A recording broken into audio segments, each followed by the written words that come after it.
ಬಹಳ ಅದ್ಭುತವಾಗಿರತಕ್ಕಂಥ ವಿಚಾರಗಳನ್ನು 3 ಜನ ವಕ್ತೃಗಳಿಂದ ಕೇಳಿದ್ದೀರಿ. ಪ್ರತಿಯೊಬ್ಬರು ಬಹಳ ಮಹತ್ವಪೂರ್ಣವಾದ ವಿಷಯಗಳನ್ನು ವಿವರಣೆ ಮಾಡಿದ್ದಾರೆ. ಒಂದು ಜೋರಾಪುರ ನರಸಿಂಹಾಚಾರ್ಯರು. ನರಸಿಂಹದ ಅಭ್ಯಾಸ ಅದೀಗ ಅವ್ರು ಭಾಳ ಸಾಕಷ್ಟು ಅಭ್ಯಾಸ ಮಾಡಿದ್ದರಿಂದಾಗಿ ನರಸಿಂಹ ಬಹಳ ಅದ್ಭುತವಾಗಿ ಶ್ವೇತಕೇತು ಮತ್ತು ಉದ್ದಾಲಕರ ಸಂವಾದವನ್ನು, ಮಹತ್ವಪೂರ್ಣವಾದ ವಿಚಾರ, ನವಕೃತ್ವೋಪದೇಶ,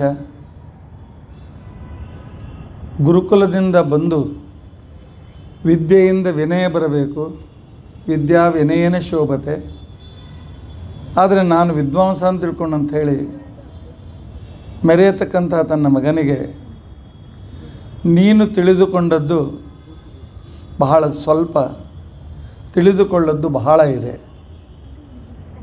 ಅದಕ್ಕೆ ಉಪನಿಷತ್ತು ಹೇಳ್ತದೆ, ನನಗೆ ಗೊತ್ತಿದೆ ಅಂತಂದವನಿಗೆ ಏನೂ ಗೊತ್ತಿಲ್ಲ ಅಂತ ಅರ್ಥ. ಯಾಕೆ ಇದೊಂದು ಸಮುದ್ರ. ನನಗೇನೂ ಗೊತ್ತಿಲ್ಲ ಅಂತಂದವನಿಗೆ ನಿಜವಾಗಿ ಗೊತ್ತಿರ್ತದೆ, ಯಾಕಂದರೆ ನಾನು ಅಭ್ಯಾಸ ಮಾಡ್ತಾ ಮಾಡ್ತಾ ಮುಂದೆ ಹೋದಂತೆ ಅದರ ವಿಸ್ತಾರ ವಿಶಾಲತೆ ಗೊತ್ತಾಗ್ತದೆ. ಅದರ ನಂತರ ನಮ್ಮ ಹಳೆಯ ಮಹಾವಿದ್ವಾಂಸರು ಮುಕುಂದಾಚಾರ್ಯರು ಪರಮಾತ್ಮನ ರೂಪಚಿಂತನೆ, ಯಾಕೆ ಭಗವಂತನಲ್ಲಿ ಅಂತ್ಯಕಾಲದಲ್ಲಿ ಸ್ಮರಣ ಬರಬೇಕಾಗಿದ್ದರೆ ಸತತಂ ಚಿಂತೆಯೇನಂತಂ ಅಂತ್ಯಕಾಲೇ ವಿಶೇಷತಃ ಅಂತ ಹೇಳಿದಂತೆ ಸತತ ಚಿಂತನೆ. ತಸ್ಮಾತ್ ಸರ್ವಾತ್ಮನಾರಾಜನ್ ಹೃದಯಸ್ಥಂ ಕುರು ಕೇಶವಂ ಅಂತ ಹೇಳಿದ್ದಕ್ಕೆ ಶಾಸ್ತ್ರದಲ್ಲಿ ಎಲ್ಲ ಇಷ್ಟಿಷ್ಟು ರೂಪಗಳಿವೆ. ಹೀಗೆ ಚಿಂತನೆ ಮಾಡ್ತಾ ಮಾಡ್ತಾ ಮಾಡ್ತಾ ಮಾಡ್ತಾ ಅನೇಕ ವಿಧಾನಗಳು, ಅನೇಕ ಸಂದರ್ಭಗಳು, ಆಗ ಮನಸ್ಸಿನಲ್ಲಿ ಭಾಳ ಚೆನ್ನಾಗಿ ಏಕಾಗ್ರವಾಗಿ ಕೂತ್ಕೊಳ್ತದೆ ಅಂತ ತಿಳ್ಕೊಂಡು ಅಂತೇಳಿ ಆ ಚಿಂತನೆಯನ್ನು ಪರಮಾತ್ಮ ಭಗವದ್ಗೀತೆ 10ನೇ ಅಧ್ಯಾಯದಲ್ಲಿ ಮತ್ತು ಏಕಾದಶ ಸ್ಕಂದದ ಭಾಗವತದಲ್ಲಿ ಹೇಳಿದ್ದನ್ನು ಬಹಳ ಸುಂದರವಾಗಿ ವರ್ಣನೆ ಮಾಡಿದ್ದಾರೆ. ಇನ್ನು ರಾಮಕೃಷ್ಣಾಚಾರ್ಯರು ಬಹಳ ಗಂಭೀರ ವಿಷಯ ತೆಗೆದುಕೊಂಡರು. ಪರಮಾತ್ಮನ ಅನುಗ್ರಹ ಪಡೆದು ಮುಕ್ತರಾದ ಮೇಲೆ ಮುಕ್ತಿಗೆ ಹೋಗ್ತಕ್ಕಂಥ ದಾರಿ, ಅತ್ಯಂತ ವಿಶಿಷ್ಟ ಅಧಿಕಾರಿಗಳು ಹೋಗ್ತಕ್ಕಂಥ ಕ್ರಮವನ್ನು, ತಾತ್ಪರ್ಯ ಏನು ಅಂತಂದರೆ ಅವರು ಹೇಳಿದ ಮಾರ್ಗದಲ್ಲಿ ಪರಮಾತ್ಮ ನಮ್ಮ ಯೋಗ್ಯತಾನುಸಾರವಾಗಿ ನಮ್ಮನ್ನು ಕರೆದುಕೊಂಡು ಹೋಗ್ತಾನೆ. ಯೋಗ್ಯತಾನುಸಾರವಾಗಿ ಕರೆದುಕೊಂಡು ಬರ್ತಾನೆ, ಯೋಗ್ಯತಾನುಸಾರವಾಗಿ ಕರೆದುಕೊಂಡು ಹೋಗ್ತಾನೆ. ನಮ್ಮ ಶಾಸ್ತ್ರದಲ್ಲಿ ಯಾವುದೇ ರೀತಿಯಾಗಿರ್ತಕ್ಕಂಥ ಪಾರ್ಶಾಲಿಟಿ ಇಲ್ಲ. ಅದಕ್ಕೋಸ್ಕರವೇ ಸಪ್ತಮ ಸ್ಕಂದದಲ್ಲಿ ಪರಮಾತ್ಮ ಸಮಪ್ರಿಯ ಸೂರತ್ ಬ್ರಹ್ಮನ್ ಭೂತಾನಾಂ ಭಗವಾನ್ ಸ್ವಯಂ ಅಂತ ತಿಳ್ಕೊಂಡು ಅಂತೇಳಿ ಪರಮಾತ್ಮ ಅವರವರ ಯೋಗ್ಯತಾನುಸಾರವಾಗಿ ಇಷ್ಟು ಸ್ಥಳಗಳಿವೆ, ಇಲ್ಲಿಲ್ಲಿ ಇಂತಿಂಥ ಶಾಶ್ವತ ಸುಖ ಇದೆ, ಬೇಕಾಗಿದ್ದರೆ ಈ ದಾರಿಗೆ ಬಾ, ಬೇಕಾಗಿದ್ದರೆ ಈ ದಾರಿಗೆ ಬಾ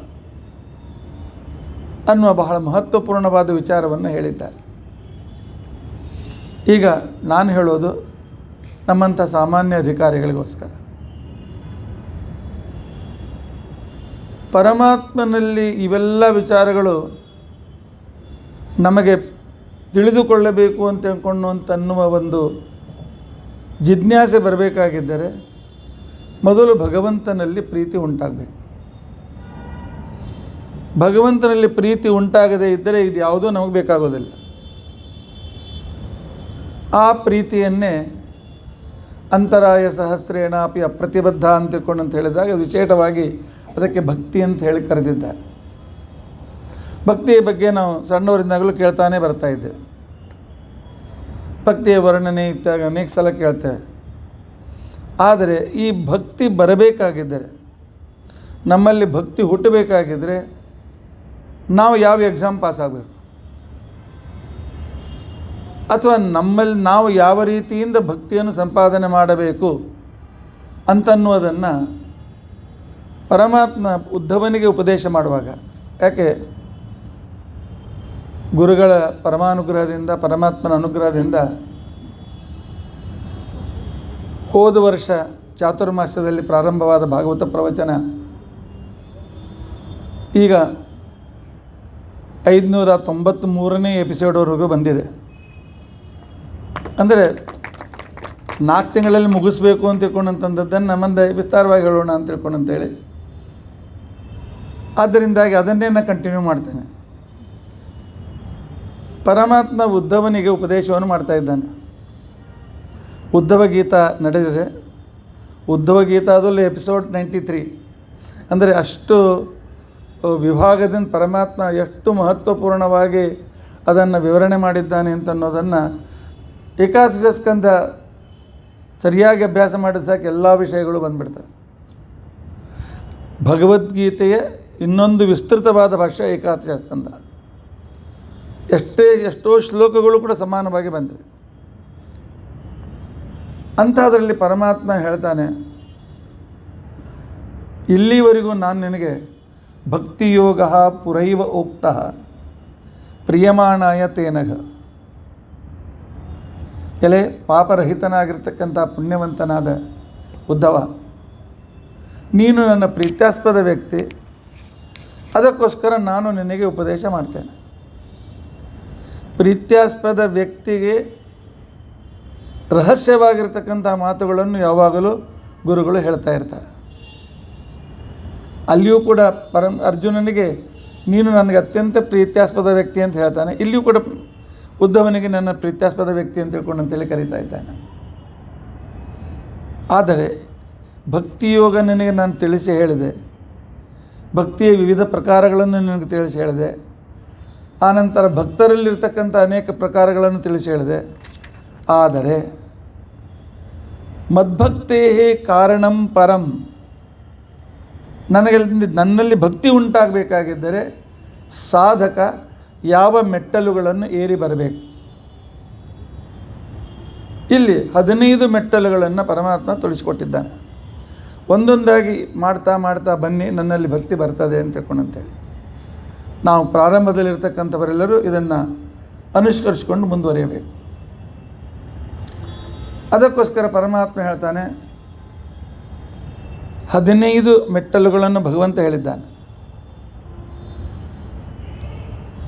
ಮಾಡರ್ನ್ ಸೈಕಾಲಜಿಯಲ್ಲಿಯೂ ಸಹಿತ ಒಬ್ಬ ವ್ಯಕ್ತಿಯಲ್ಲಿ ಪ್ರೀತಿ ದೃಢವಾಗಬೇಕಾಗಿದ್ದರೆ ಅದಕ್ಕೆ 14 ಮೆಟ್ಟಲುಗಳನ್ನು ಹೇಳ್ತಾರೆ, ಒಂದು ಕಡಿಮೆ. 14 ಸ್ಟೆಪ್ಗಳನ್ನು ಆಧುನಿಕ ಸೈಕಾಲಜಿಯಲ್ಲೂ ಕೂಡ ಹೇಳಿದ್ದಾರೆ. ಹೇಗೆ ಪ್ರೀತಿ ಬೆಳೀತಾ ಬೆಳೀತಾ ಬೆಳೀತಾ ಹೋಗ್ತದೆ ಅಂತ ತಿಳ್ಕೊಂಡಂತ ಅನ್ನೋದನ್ನು ಸ್ವಲ್ಪ ಅದರ ಸಿಮಿಲಾರಿಟಿ ಹೇಳಿ, ಭಾಗವತದಷ್ಟು ಡೀಪ್ನೆಸ್ಸು ಸೈಕಾಲಜಿಯಲ್ಲಿ ಇಲ್ಲ, ಆದರೆ ಅದನ್ನು ನಾನು ತಿಳಿಸ್ಲಿಕ್ಕೆ ಪ್ರಯತ್ನ ಮಾಡ್ತೇನೆ. ಪರಮಾತ್ಮ ಹೇಳ್ತಾನೆ, ಮೊದಲನೇ ಮೆಟ್ಟಲು ಶ್ರದ್ಧಾ ಅಮೃತ ಕಥಾಯಾಮೇ, ನನ್ನ ಮಹಿಮೆಗಳ ಎಷ್ಟೆಷ್ಟು ಕಥೆಗಳಿವೆ ಅದನ್ನು ಕೇಳಿ, ಹರಿಕಥೆಯನ್ನು ಕೇಳಿ, ಹರಿಕಥೆಯ ಅಮೃತವನ್ನು ಕೇಳಿ, ಹರಿಕಥಾಮೃತ ಸಾರವನ್ನು ಕೇಳಿ.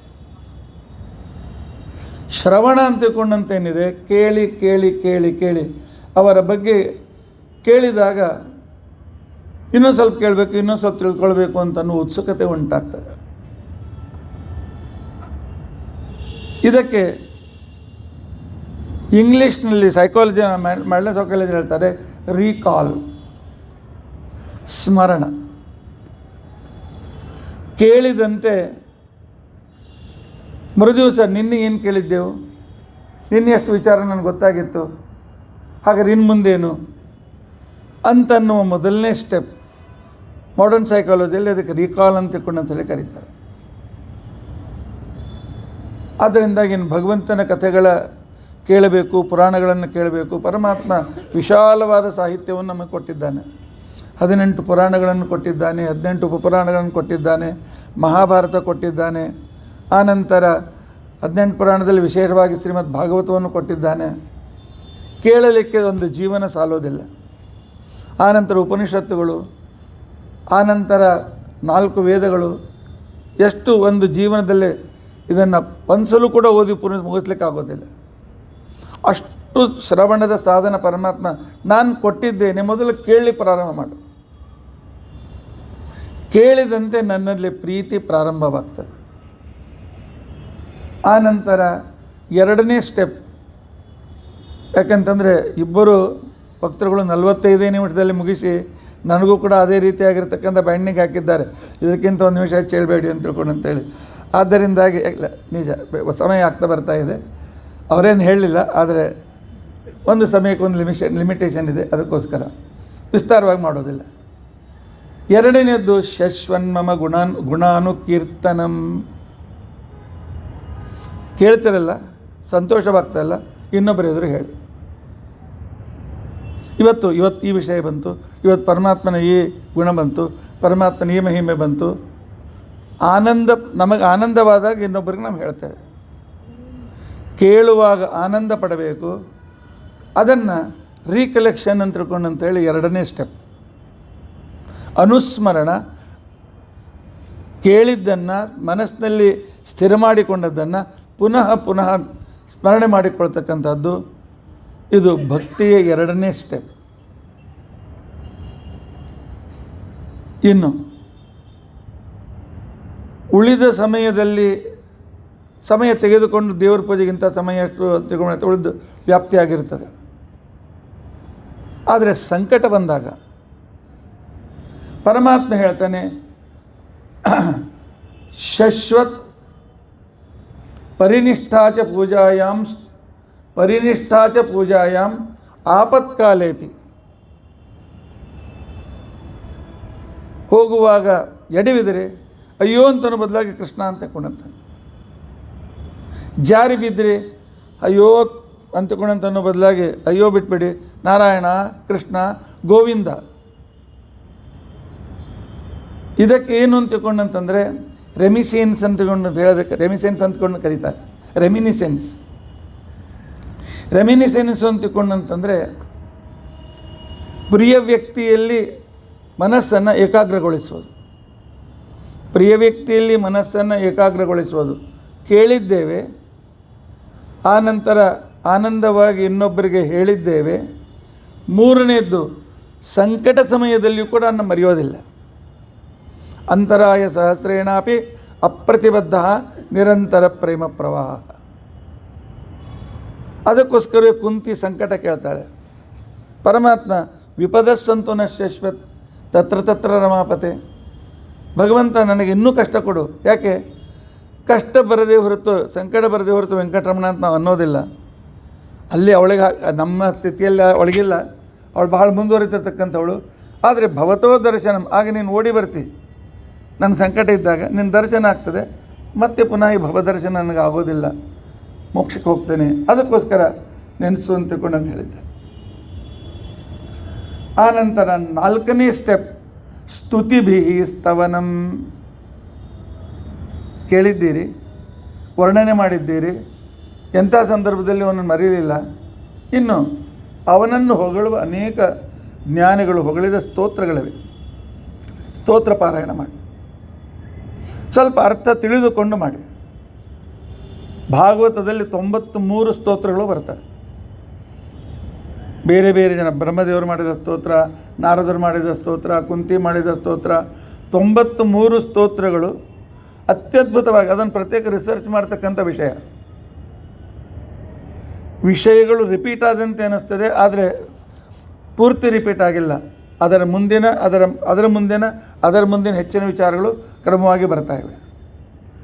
ಇದೊಂದು ಯಾರೋ ಒಬ್ಬರು ರಿಸರ್ಚ್ ಮಾಡಬೇಕು ಅಂತ ತಿಳ್ಕೊಂಡಂತಂದರೆ ಇದರ ನಂತರ ಇದು ಯಾಕೆ ಅಂತನ್ನೋದನ್ನು ಸಂಬಂಧ ಜೋಡಿಸ್ಲಿಕ್ಕೂ ಬರುವಷ್ಟು ಭಾಳ ಅದ್ಭುತವಾದ ರೀತಿಯಲ್ಲಿ 93 ಸ್ತೋತ್ರಗಳು ಇವೆ. ಇದನ್ನು ಇಸ್ಕಾನ್ನವರು ಪ್ರತ್ಯೇಕವಾಗಿ ಪ್ರಿಂಟ್ ಮಾಡಿದ್ದಾರೆ ಇಂಗ್ಲೀಷ್ನಲ್ಲಿ. ಟ್ರಾನ್ಸ್ಲೇಷನ್ ಸರಿಯಾಗಿಲ್ಲ, ಆದರೆ ಒಂದು ಕಡೆಗೆ ತಂದು ಅದನ್ನು ಕೊಟ್ಟಿದ್ದಾರೆ. ಅಷ್ಟು ಆ ಸ್ತೋತ್ರ ಪುಸ್ತಕ ಇಟ್ಕೊಳ್ಬೇಕು. ಆನಂತರ ಉಡುಪಿಯಿಂದಲೂ ಕೂಡ ಪ್ರಿಂಟ್ ಆಗಿದೆ ಭಾಗವತ ಸ್ತೋತ್ರಗಳು ಅಂತ ತಿಳ್ಕೊಂಡಂತ ಹೇಳಿ. ದಿನಕ್ಕೆ ಒಂದೊಂದು ಸ್ತೋತ್ರವನ್ನು ಪಾರಾಯಣ ಮಾಡಿದರೂ ಕೂಡ ಸಾಕಾಗ್ತದೆ. ಯಾಕೆ? ಪಾರಾಯಣದಿಂದ ಏನಾಗ್ತದೆ, ಈ ಟೈಮಲ್ಲಿ ಇವತ್ತು ಮಾಡೇ ಮಾಡ್ತೇನೆ ಅಂತ ಅನ್ನೋ ಅಭ್ಯಾಸ ಇಟ್ಕೊಳ್ತಾರೆ. ಪಾರಾಯಣದಿಂದ ಏನಾಗ್ತದೆ, ಏನೇ ಆದರೂ ರಾತ್ರಿ 12 ಗಂಟೆ ಆದರೂ ಇದನ್ನು ಮುಗಿಸಿ ಮಲ್ಕೊಂಬನಪ್ಪ ಅಂತ ತಿಳ್ಕೊಂಡು ಅಂತೇಳಿ. ಅದಕ್ಕೋಸ್ಕರ ಏನಾಗ್ತದೆ, ಇಂತಹ ಸಂದರ್ಭದಲ್ಲಿ ಅದಕ್ಕೆ ರಿಟೆನ್ಷನ್ ಅಂತ ತಿಳ್ಕೊಂಡು ಅಂಥೇಳಿ ಇಂಗ್ಲೀಷ್ ಸೈಕಾಲಜಿಯಲ್ಲಿ ಅದಕ್ಕೆ ಕರೀತಾರೆ. ರಿಟೆನ್ಷನ್ ಅಂತ ಏನು, ಈ ವಿಷಯದಲ್ಲಿ ಟೆನ್ಷನ್ ಹೇಗಾದರೂ ಇವತ್ತು ಪ್ರಾರಂಭ ಮಾಡಲಿಕ್ಕೇ ಬೇಕು. ಆ ಟೆನ್ಸ್ ಇಟ್ಕೊಂಡು ರಿಟೆನ್ಷನ್ ಅಂತ ತಿಳ್ಕೊಂಡು ಸೇರಿಸಿದ್ದಾರೆ. ಅಂದರೆ ಏನೇ ಆದರೂ ಕೂಡ ಇದಂತೂ ಬಿಡೋದಿಲ್ಲ. ಅದಕ್ಕೋಸ್ಕರ ಇದನ್ನು ಹೇಳಿದ್ದಾರೆ, ಸ್ತುತಿಭಿಹಿ ಸ್ತವನಂ ಮಮ. ಇನ್ನು 5ನೆಯ ಸ್ಟೆಪ್ ಅಂತ ತಿಳ್ಕೊಂಡಂತಂದರೆ, ಆಗಲೇ ಮುಕುಂದಾಚಾರ್ಯ ಹೇಳಿದಂತೆ ಪ್ರತಿಮಾ ಪೂಜನ. ನಾನು ದೇವರ ಪೂಜೆ ಮಾಡ್ತೇನೆ, ಮನಸ್ಸಿನಲ್ಲಿ ಮಾಡ್ತೇನೆ, ವಿಶ್ವಾಸ ಇದೆ, ನಾನು ಮನಸ್ಸಿನಲ್ಲಿ ಉಪಾಸನೆ ಮಾಡ್ತೇನೆ. ಪರಮಾತ್ಮ ಭಾಗವತಲ್ಲಿ ಭಾಳ ಸಲ ಹೇಳ್ತಾನೆ ಇದೆಲ್ಲ ಇರಲಿ, ಆದರೆ ಇದರ ಜೊತೆಗೆ ಬಾಹ್ಯ ದೀಕ್ಷಾನೂ ಬೇಕು ಅಂತ ತಿಳ್ಕೊಂಡು ಅಂತ ಹೇಳ್ತಾನೆ. ಅಂತರ್ದೀಕ್ಷಾ ಇದೆ ಅಂತ ತಿಳ್ಕೊಂಡು ಹೇಳಿಕೊಂಡ್ರೆ ಆತ್ಮವಂಚನೆ ಆಗ್ತದೆ. ಬಾಹ್ಯ ದೀಕ್ಷಾ ಇದ್ದಾಗಲೇ ಅಂತರ್ದೀಕ್ಷೆ ಬರ್ತದೆ. ಅದಕ್ಕೋಸ್ಕರ ದೇವರ ಪೂಜೆ ಮಾಡುವ ವಿಷಯದಲ್ಲಿ ಆದರ ಬೇಕು. ಎಲ್ಲಿ ಆದರ ಇರ್ತದೆ ತಪ್ಪದೇ ಮಾಡ್ತೇವೆ. ನಮಗೆ ಆದರ ಇದೆ ಊಟದಲ್ಲಿ, ತಿನ್ನುವುದರಲ್ಲಿ. ಇವತ್ತು ಸ್ವಲ್ಪ ತಲೆನೋಯಿಸ್ಲಿಕ್ಕೆ ಪ್ರಾರಂಭ ಆಯಿತು, ಸ್ನಾನ ಬೇಡ, ಪೂಜೆ ಬೇಡಪ್ಪ. ಆದರೆ ಚಹಾ ಬಿಡೋಂಗಿಲ್ಲ, ಊಟ ಬಿಡೋಂಗಿಲ್ಲ, ಟಿ ವಿ ಬಿಡೋಂಗಿಲ್ಲ, ಯಾವುದೂ ಬಿಡೋಂಗಿಲ್ಲ. ಮೊಟ್ಟ ಮೊದಲು ಕಲ್ಲು ಬೀಳೋದು ಸಂಧ್ಯಾವಂದನಕ್ಕೆ ದೇವ್ರ ಪೂಜೆ. ಇವತ್ತು ಆರಾಮಿಲ್ಲ, ಬೇಡ. ಯಾಕೆ? ಆದರ ಇಲ್ಲ. ಎಲ್ಲಿ ಆದರ ಇರ್ತದೆ, ಆದರ ಇದ್ದಾಗ ನಾನು ಬಿಡೋದಿಲ್ಲ. ಆದರ ಇದ್ದಲ್ಲಿ ನಮ್ಮ ಸ್ವಾಮಿಗಳ ಮೇಲೆ ಆದರ ಇದೆ. 2 ವರ್ಷ ಅವರನ್ನು ನೋಡಲಿಕ್ಕಾಗಿಲ್ಲ ಅಂತ ತಿಳ್ಕೊಂಡು ಅಂತೇಳಿ 25,000 ಜನ ಸೇರಿದರು. ಇನ್ನೂ ಪ್ರೋಟೋಕಾಲ್ ಪೂರ್ತಿ ಹೋಗಿಲ್ಲ, ಆದರೂ ಮಳಖೇಡದಲ್ಲಿ ಸ್ವಾಮಿಗಳ ದರ್ಶನ ಮಾಡಬೇಕು ಅಂತ ತಿಳ್ಕೊಂಡು ಅಂತೇಳಿ. ಇದು ಆದರ. ಇದಕ್ಕೇನೆ ಶ್ರದ್ಧಾ ಅಂತ ತಿಳ್ಕೊಂಡು ಅಂತೇಳಿ ಕರೀತಾರೆ. ಅದು ಶಾಸ್ತ್ರದಲ್ಲಿ ಎಲ್ಲಿ ಶ್ರದ್ಧಾ ಇರ್ತದೆ ಬೇರೆಯವ್ರು ಹೇಳೋ ಅವಶ್ಯಕತೆ ಇಲ್ಲ, ನಾವಾಗಿ ಓಡಿ ಹೋಗ್ತೇವೆ. ಅದಕ್ಕೋಸ್ಕರ ಪರಿಚರ್ಯಾಂ ಆದರ. ಈ ಆದರ ಯಾವಾಗ ಬರ್ತದೆ? ಅವರ ಸಾಮೀಪ್ಯದಿಂದ ನಮಗೆ ಆನಂದ ವ್ಯಕ್ತಿರ್ತದೆ. ಅದಕ್ಕೆ ಸೈಕಾಲಜಿ ಹೇಳ್ತದೆ ಕಮೋಮರೇಷನ್ ಅಂತ ತಿಳ್ಕೊಂಡು ಅಂತೇಳಿ ಇದನ್ನು ಕರೀತದೆ. ಅಂದರೆ ಆನಂದದ ಅಭಿವ್ಯಕ್ತಿ. ಆನಂದದ ಅಭಿವ್ಯಕ್ತಿ ಇದು ಪೂಜೆಯಲ್ಲಿ ಆನಂದದ ಅಭಿವ್ಯಕ್ತಿ ಬರಬೇಕು. ಆದರೆ ನಮ್ಮ ಅನುಭವ ಏನು? ಒಂದು ರೂಪ ಪೂಜೆ ಮುಗೀತು, ಆಬ್ಲಿಗೇಷನ್. ಪೂಜೆ ಒಂದು ಆಬ್ಲಿಗೇಷನ್. ಇನ್ನು ಮುಗಿದಪ್ಪ, ಇನ್ನು ಆರಾಮ್. ಅಂದರೆ ಇಷ್ಟೋ ತನಕ ತ್ರಾಸಿತ್ತು, ಪೂಜೆ ಮುಗೀತು, ಇನ್ನು ಆರಾಮಾಯಿತು. ನಮ್ಮ ಯೂಶ್ವಲ್ ಅನುಭವ ನಾನು ಹೇಳ್ತೇನೆ, ಹಾಗಿರ್ಬೇಕು. ಪೂಜೆ ಬಂದ ನಂತರ ಆ ವ್ಯಕ್ತಿ ಇಷ್ಟು ಆನಂದವಾಗಬೇಕು, ನಂದೆಲ್ಲ ದುಃಖಗಳು ಹೋಯಿತು ಅಂತೇಳಿ. ಅದಕ್ಕೋಸ್ಕರ ಅರ್ಚನ ಬಿಡಿಸಿದರೆ ಅರಚನ. ಪೂಜೆ ಮಾಡಿದೆ, ನನ್ನ ಎಲ್ಲ ಪಾಪಗಳು ಸ್ವಲ್ಪವೂ ಕೂಡ ಉಳಿದಿಲ್ಲ, ಎಲ್ಲ ಪಾಪಗಳು ಹೊರಟು ಹೋಗಿವೆ ಅಂತನ್ನುವ ಆನಂದ ನನಗೆ ಬರಬೇಕು ಪೂಜೆ ಮಾಡಿ ನಾವು ಹೊರಗೆ ಬಂದಾಗ. ಇದು 5ನೇ ಸ್ಟೆಪ್. ಆನಂತರ 6ನೇದ್ದು ಸರ್ವಾಂಗೈ ಅಭಿನಂದನಂ. ಸರಿ, ಪೂಜೆ ಮಾಡ್ತೇವೆ, ಕೆಲವು ಕಡೆ ಎಲ್ಲ ಸ್ವಲ್ಪ ಮೆಕ್ಯಾನಿಕಲ್ ಆಗಿ ಹೋಗ್ಬಿಡ್ತದೆ. ಆದರೆ ಒಂದಿದೆ, ಅಲ್ಲಿ ಮೆಕ್ಯಾನಿಸಮ್ ಇರೋದಿಲ್ಲ. ಅದು ಯಾವುದು ಅಂತ ತಿಳ್ಕೊಂಡು ಅಂತಂದರೆ ನಮಸ್ಕಾರ. ನಮಸ್ಕಾರ ಅರ್ಥವತ್ತಾದ ನಮಸ್ಕಾರ. ಅರ್ಥವಾದ ನಮಸ್ಕಾರಕ್ಕೆ ಏನು ಕರೀತಾರೆ ಶಾಸ್ತ್ರದಲ್ಲಿ? ಸ್ವಾವಧಿಕ ಉತ್ಕೃಷ್ಟತ್ವ ಪ್ರಕಾರಕ ಧ್ಯಾನಾನುಕೂಲ ವ್ಯಾಪಾರ ನಮಸ್ಕಾರ. ನೀನು ಸರ್ವೋತ್ತಮ, ನಿನ್ನ ಹೊರತು ನನಗೆ ಗತಿ ಇಲ್ಲ, ಆದ್ದರಿಂದಾಗಿ ನಿನ್ನ ಶರಣದಲ್ಲಿ ನಾನು ಬಂದಿದ್ದೇನೆ, ನನ್ನ ಈ ನಮಸ್ಕಾರವನ್ನು ಸ್ವೀಕರಿಸು. ಈ ಭಾವನೆ ಇದ್ದರೆ ಅದು ನಮಸ್ಕಾರ, ಇದು ಇದ್ದಿದ್ದಿಲ್ಲ ಅಂತಂದರೆ ಎಕ್ಸರ್ಸೈಸ್ ಅಷ್ಟೇ. 100 ನಮಸ್ಕಾರ ಹಾಕಲಿ, 1,00,000 ನಮಸ್ಕಾರ ಹಾಕ್ರಿ, ಏನೇ ಹಾಕ್ರಿ, ನೀನು ನನಗಿಂತ ಉತ್ತಮ, ನಾನು ಮನಸ್ಸಿನಿಂದ ಸ್ವೀಕರಿಸಿದ್ದೇನೆ. ಯಾರು ಹೇಳಿದ್ದರಿಂದ ಅಂತಲ್ಲ, ಹೇಳಿದ್ದರಿಂದ ಗೊತ್ತಾಗಿದೆ, ಆದರೆ ನಾನು ಮನಸ್ಸಾ ಇನ್ನು ಯಾರು ಹೇಳಿದರೂ ನಿನ್ನಲ್ಲಿದ್ದ ಆಧಾರ ನನಗೆ ಹೋಗೋದಿಲ್ಲ. ಇದು ನಮಸ್ಕಾರದಲ್ಲಿ ಇರ್ತಕ್ಕಂಥ ಮೊದಲನೇ ಕಾನ್ಸೆಪ್ಟ್. ಅದಕ್ಕೋಸ್ಕರ ಮಾಡುವಾಗಲೂ ಕೂಡ ಎಲ್ಲ ರೀತಿಯಾಗಿರ್ತಕ್ಕಂಥ 8 ಅಂಗಗಳನ್ನು ಮನಸ್ಸಲೇಬೇಕು. ಪುರಸ ಶಿರಸ ದೃಷ್ಟ್ಯ ಮನಸ ವಚಸ ತಥಾ ಪದ್ಭ್ಯಾಂ ಕರಾಭ್ಯಾಂ ಜಾನುಭ್ಯಾಂ ಪ್ರಣಾಮ ಅಷ್ಟಾಂಗ ಈರಿತ. ಮೊದಲು ಎದೆ ಬಾಗಬೇಕು, ತಲೆ ಬಾಗಬೇಕು. ತಲೆ ಬಾಗಿದ್ರು ಪೂರ್ತಿ ಅಲ್ಲ, ದೃಷ್ಟಿ ಪರಮಾತ್ಮನ ಪಾದದಲ್ಲಿರಬೇಕು. ಅದಕ್ಕೋಸ್ಕರ ದೇವರ ಮೂರ್ತಿ ಸ್ವಲ್ಪ ಎತ್ತರದ ಮೇಲೆ ಇಟ್ಟಿರ್ತಾರೆ. ನಾವು ಬಾಗಿದ್ರೂ ಆ ಮೂರ್ತಿನ ಪಾದ ಕಾಣುತ್ತಲೇ ಅಂತ ತಿಳ್ಕೊಂಡು ಅಂತೇಳಿ. ಮನಸ್ಸಿನಲ್ಲಿ ನೀನು ಸರ್ವೋತ್ತಮ, ನಾನು ಅತ್ಯಂತ ಸಾಮಾನ್ಯ ವ್ಯಕ್ತಿ, ನಿನ್ನ ಶರಣು ನಾನು ಬಂದಿದ್ದೇನೆ ಅನ್ನುವ ಭಾವನೆ ಮನಸ್ಸ, ವಚಸ, ಕೃಷ್ಣ ರಾಮ ಗೋವಿಂದ ನಿನ್ನ ಶರಣಕ್ಕೆ ಬಂದೇನಪ್ಪ, ಏನು ರೀ ಬಾಜುಕ್ ಬಂದಿರ್ತಾರೆ ಅಂತ ತಿಳ್ಕೊತಾರೆ, ಇಳಿದುಕೊಳ್ಳಿ, ಬೈಲಿ, ಏನು ಬೇಕಾದ ಮಾಡಿ. ಎಲ್ಲಿವರೆಗೂ ನಾವು ನಾಚಿಕೆ ಬಿಟ್ಟು ಭಗವಂತನ ನಾಮಸ್ಮರಣೆ ಮಾಡೋದಿಲ್ಲ, ನಮಗೆ ನಾಮಸ್ಮರಣೆಯಲ್ಲಿ ಇಷ್ಟ ಇಲ್ಲ ಅಂತ ಅರ್ಥ. ಅದಕ್ಕೋಸ್ಕರ ವಚಸ ಅದಕ್ಕೆ ಬೇಕೇ ಬೇಕು. ಮನಸ ವಚಸ ತಥಾ ಪದ್ಭ್ಯಾಮ್ ಕರಾಭ್ಯಾಮ್ ಕೈ ಜೋಡಿಸ್ಬೇಕು, ಮೊಣಕಾಲನ್ನು ಊರಬೇಕು. ಆನಂತರ ಸಾಷ್ಟಾಂಗ ಉದ್ದಾಗಿ ಪರಮಾತ್ಮನ ಎದುರಿಗೆ ನಾವು ಶರಣಾಗತರಾಗಬೇಕು. ಈ ನಮಸ್ಕಾರ ಸರ್ವಾಂಗೈ ಅಭಿವಂದನಂ, ಪರಮಾತ್ಮನಲ್ಲಿ ಇಷ್ಟು ರೀತಿಯಾಗಿರ್ತಕ್ಕಂಥ ಶರಣಾಗತಿ. ಇನ್ನು ನಾನು ಬೇರೆಯವರಿಗೆ ಶರಣು ಹೋಗೋದಿಲ್ಲ, ಯಾಕೆ ನಿನ್ನನ್ನು ನನಗಿಂತ ಉತ್ತಮ ಅಂತ ತಿಳ್ಕೊಂಡಾಗಿದೆ, ಏನಿದ್ರೂ ನೀನೇ ನನಗೆ ಶರಣು ಅಂತಕ್ಕಂತಹ ಒಂದು ಪರಮಾತ್ಮನಲ್ಲಿ ಒಂದು ವಿಶ್ವಾಸ ಬೆಳೀತದೆ. ಇದು 6ನೆಯ ಸ್ಟೆಪ್. ಈ 6ನೇ ಸ್ಟೆಪ್ಪಿಗೆ ಏನು ಹೇಳ್ತಿಕೊಂಡಂತಂತಂದರೆ ನಾಮಿನ್ ಅಂತಿಕೊಂಡಂತ ಹೆಸರು. ನಾಮಿನ್ ಅಂತಿಕೊಂಡಂತಂದರೆ ಒಂದು ವಿಶಿಷ್ಟ ಹೆಸರು ಕೊಟ್ಟಿದ್ದೇವೆ ಅಂತ ಅರ್ಥ. ಅಂದರೆ ಈ ಹೆಸರನ್ನು ಬಿಟ್ಟು ನಾನು ಬೇರೆ ಕಡೆ ಹೋಗೋದಿಲ್ಲ. ಮನಸ್ಸು ಅಲ್ಲಿ ಒಂದು ರೀತಿಯಾಗಿರ್ತಕ್ಕಂಥ ತನ್ನ ಒಂದು ವಿಶಿಷ್ಟತೆಯನ್ನು ಅಲ್ಲಿ ವಿಶಿಷ್ಟವಾದ ಕ್ರಮದಲ್ಲಿರ್ತದೆ. ನನಗಿಂತ ಇವನು ಶ್ರೇಷ್ಠ ಅನ್ನುವ ಭಾವನೆ ಇರ್ತದೆ, ಸ್ವಾವಧಿಕತ್ವ ಇರ್ತದೆ. ಅದನ್ನು ಇಲ್ಲಿ ತೋರಿಸಿಕೊಡ್ತಾರೆ. ಆ ನಂತರ 7ನೇ ಸ್ಟೆಪ್, ಇದು ಬಹಳ ಮಹತ್ವ ಇದೆ. ಪರಮಾತ್ಮ ಹೇಳ್ತಾನೆ, ಕೇವಲ ನನ್ನ ಪೂಜೆ ಮಾಡಿದರೆ ನಾನು ಪೂಜೆ ತೆಗೆದುಕೊಳ್ಳುವುದಿಲ್ಲ, ನನ್ನ ಪರಿವಾರದ ಜೊತೆಗೆ ನನ್ನನ್ನು ಪೂಜಿಸಿ. ಶ್ರೀಮದಾಚಾರ್ಯರ ಮತದಲ್ಲಿ, ಶ್ರೀಮದಾಚಾರ್ಯ ಮತ ಅಂತಂದರೆ ವೇದವ್ಯಾಸರ ಮತ, ನನ್ನ ಭಕ್ತರ ಪೂಜೆಯನ್ನು ಮಾಡದೇ ಇದ್ದರೆ ನಾನು ನಿಮ್ಮ ಪೂಜೆಯನ್ನು ಸ್ವೀಕಾರ ಮಾಡೋದಿಲ್ಲ. ಪರಮಾತ್ಮ ಹೇಳ್ತಾನೆ 7ನೇ ಸ್ಟೆಪ್ಪು ಅಂತ ತಿಳ್ಕೊಂಡಂತಂದರೆ ಮದ್ಭಕ್ತ ಪೂಜಾಭ್ಯಧಿಕ, ನನ್ನ ಭಕ್ತಳಾಗಿರ್ತಕ್ಕಂಥ ಮಹಾಲಕ್ಷ್ಮೀ ದೇವಿ, ನನ್ನ ಪರಮಭಕ್ತಳು ಮಹಾಲಕ್ಷ್ಮೀ ದೇವಿ, ಆ ನಂತರ ಬ್ರಹ್ಮವಾಯುದೇವರು, ಆ ನಂತರ ಗರುಡಶೇಷರುದ್ರರು, ಆ ನಂತರ ಇಂದ್ರಕಾಮರು, ಆ ನಂತರ ಋಷಿಗಳು, ಆ ನಂತರ ಚಕ್ರವರ್ತಿಗಳು. ನಮ್ಮ ಮತದಲ್ಲಿ ಎಲ್ಲರೂ ಪೂಜಾರ್ಹರೇ. ಸರ್ವೋತ್ತಮ ಅಂತನ್ನೋ ಪೂಜೆ ಭಗವಂತನಲ್ಲಿ ಮಾತ್ರ. ನಮಗಿಂತ ಒಂದು ಗುಣ ಹೆಚ್ಚಿದ್ದ ವ್ಯಕ್ತಿಯಲ್ಲಿಯೂ ನಾವು ಭಗವಂತನನ್ನು ಕಾಣಬೇಕು ಅಂತ ಶಾಸ್ತ್ರ ಹೇಳ್ತದೆ. ಇಲ್ಲ, ನಾನು ವೈಷ್ಣವ, ಶಿವನ ಹೆಸರು ತೆಗೆದುಕೊಳ್ಳೋದಿಲ್ಲ, ನಾನು ಶೈವ, ನಾನು ವಿಷ್ಣುವಿನ ಹೆಸರು ತೆಗೆದುಕೊಳ್ಳೋದಿಲ್ಲ, ಇಂಥವರಿಗೆ ಪಾಖಂಡಿಗಳು ಅಂತ ಕರೀತಾರೆ. ಕೆಲವರು ವಿಷ್ಣು ಪಾಖಂಡಿಗಳು, ಕೆಲವರು ಶಿವ ಪಾಖಂಡಿಗಳು. ನಾ ವೈಷ್ಣವ, ಶಿವನ ಹೆಸರು ತೆಗೆದುಕೊಳ್ಳೋದಿಲ್ಲ. ಆಚಾರ್ಯರೇ 72 ಮಹಾಮಂತ್ರಗಳಲ್ಲಿ ಓಂ ನಮಃ ಶಿವಾಯ ಪಂಚಾಕ್ಷರಿ ಮಂತ್ರ ಉಪದೇಶ ಮಾಡಿದ್ದಾರೆ. ಅಪರೋಕ್ಷ ಜ್ಞಾನಿಗಳ ದಾಸರು ಹೇಳಿದ್ದಾರೆ. ದಾಸರು ಹೇಳ್ತಾರೆ, ತೈಲಧಾರೆಯಂತೆ ಮನಸ್ಸು ಕೊಡು ಹರಿಯಲ್ಲಿ ಕೈಲಾಸವಾಸ ಗೌರೀಶ ಈಶ.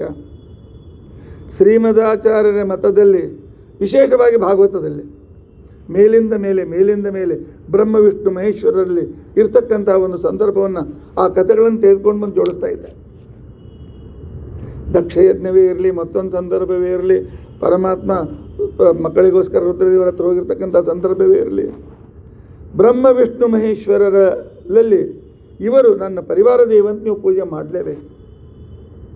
ಈ ದೇವತೆ ಬೇಡ, ಆ ದೇವತೆ ಬೇಡ, ನಮ್ಮ ಮತದಲ್ಲಿ ಸರ್ವತಾ ಇಲ್ಲ. ಕೆಲವರು ಅಂತ ನೀವು ವೈಷ್ಣವರು ನಮ್ಮ ಶಿವನ ಹೆಸರು ತೊಗೊಂಬಂಗಿಲ್ಲ, ಗಣಪತಿ ಹೆಸರು ತೊಗೊಂಬಂಗಿಲ್ಲ ಅಂತ ಯಾರು ಹೇಳಿದರು? ನಮ್ಮ ಮತದಲ್ಲಿ ಎಲ್ಲರ ಪೂಜೆ ಇದೆ. ಹರಿಕಥಾಂಬಸ್ಥಾನದಲ್ಲಿ ಅವರೋಹಣ ತಾರತಮ್ಯ, ಆನಂತರ ಆರೋಹಣ ತಾರತಮ್ಯ, ಎಲ್ಲ ದೇವತೆಗಳ ಕ್ರಮ ಹೇಗಿದೆ? ಪ್ರತಿಯೊಬ್ಬ ದೇವತೆ ನಮಗೆ ಪೂಜ್ಯ.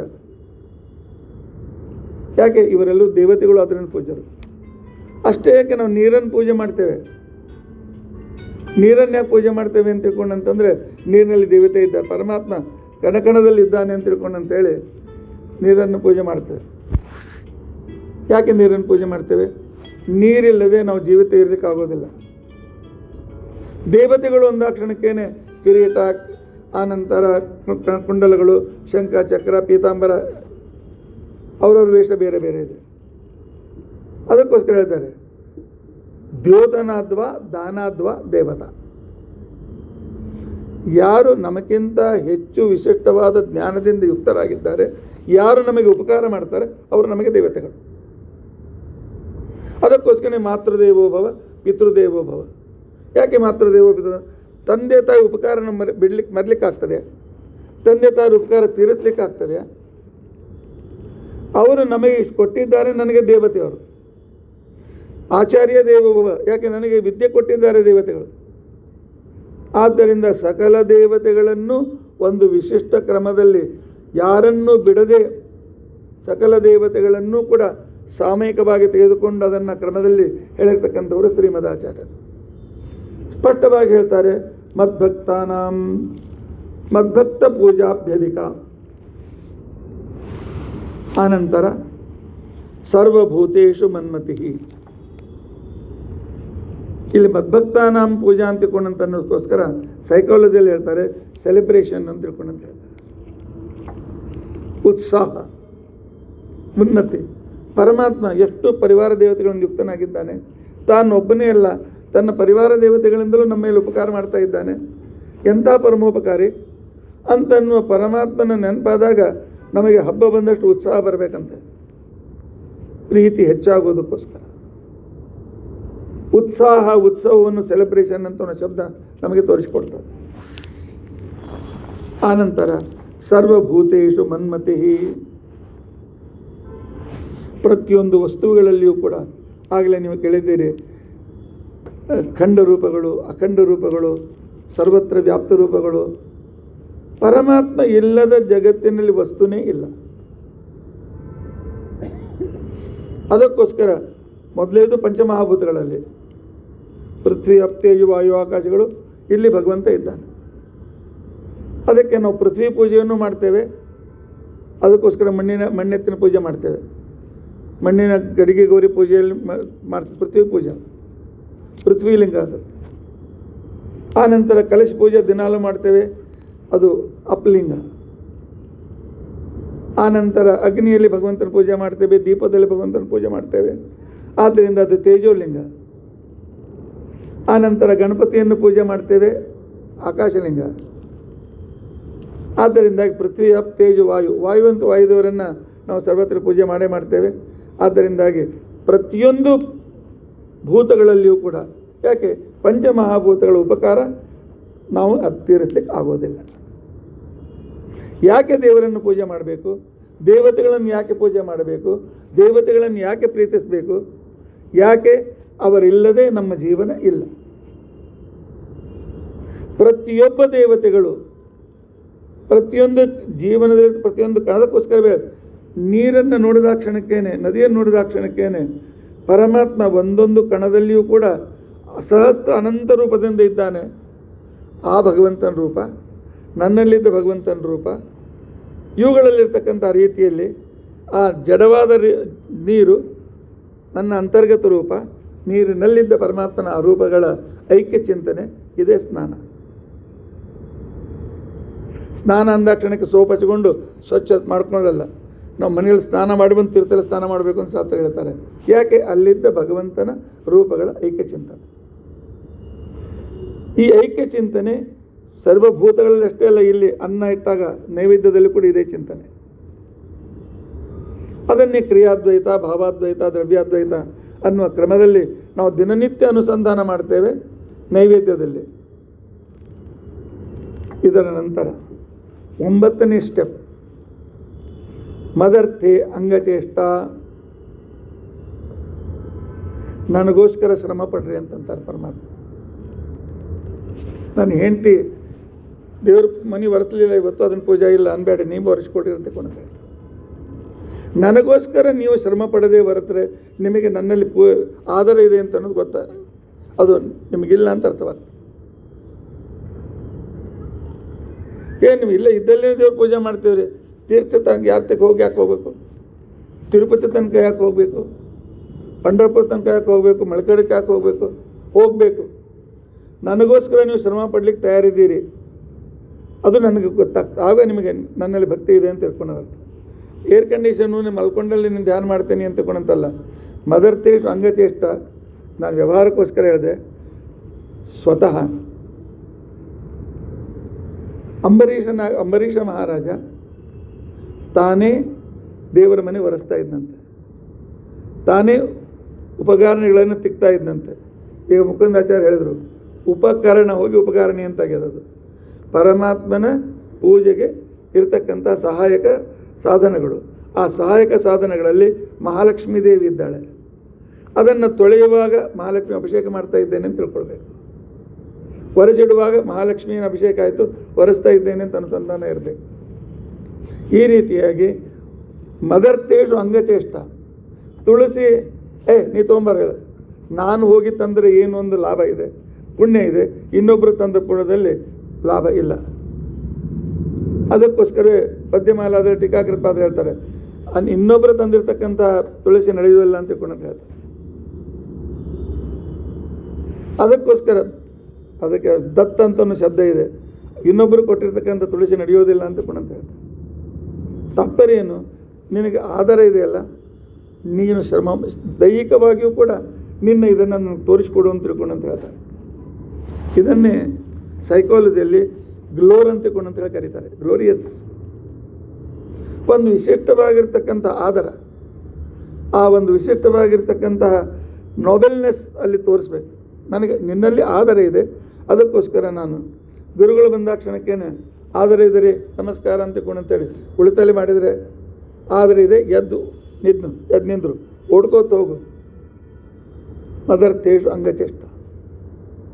ಪರಮಾತ್ಮನ ಪೂಜೆಗೋಸ್ಕರ ಈ ರೀತಿ ಶ್ರಮ ಪಡಲಿಕ್ಕೆ ತಯಾರು ಇರಬೇಕು. ಭಾಳ ಶ್ರಮ ಆಗ್ತದೆ ನಂಗೆ ದೇವ್ರ ಪೂಜೆ ಆದ್ಮೇಲೆ ಅಂದರೆ ಭಕ್ತಿ ಬರೋದಿಲ್ಲ. ಆ ನಂತರ 10ನೇ ಏನು ಅಂತ ತಿಳ್ಕೊಂಡಂತಂದರೆ ವಚಸ ಮದ್ಗುಣೇರಣಂ ಪ್ರವಚನ. ಆಚಾರ್ಯ ನೀವು ಪ್ರವಚನ ಮಾಡ್ತೀರಿ ಕೇಳ್ತಾರೆ, ಬೇಡ. ದಿನಾಲೂ ಸಾಯಂಕಾಲ ಒಂದು 10 ನಿಮಿಷ ಕೂತ್ಕೊಳ್ಳಿ, ಎಲ್ಲರನ್ನು ಕೂಡಿಸಿ ಮನೆಯವ್ರು ಬಂದು ಒಂದು ಶ್ಲೋಕ ಭಾಗವತ ಒಂದು ಪೇಜ್ ಓದ್ರಿ. ಎಲ್ಲಿವರೆಗೂ ಪರಮಾತ್ಮನ ಗುಣವನ್ನು ನಾವು ಹೇಳೋದಿಲ್ಲ, ಇನ್ನೊಬ್ಬರಿಗೆ ಹೇಳೋದಿಲ್ಲ, ಅಲ್ಲಿವರೆಗೂ ನಮ್ಮ ಪೂಜೆ ಪೂರ್ತಿ ಆಗೋದಿಲ್ಲ. ಹೊಸದಾಗಿ ನಾನು ಹೋಗಿಲ್ಲ, 20 ವರ್ಷದಿಂದ ನಾನು ಸುಮಾರು 4-5 ಸಲ ಈ ರತ್ನಗಿರಿ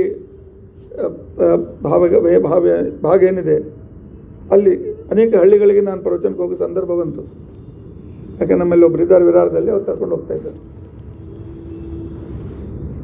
ಆಗಲೂ ಈಗ 10 ವರ್ಷ ಆಯ್ತು, ಮತ್ತೆ ನಾನು ಆ ಕಡೆ ಹೋಗಲಿಲ್ಲ.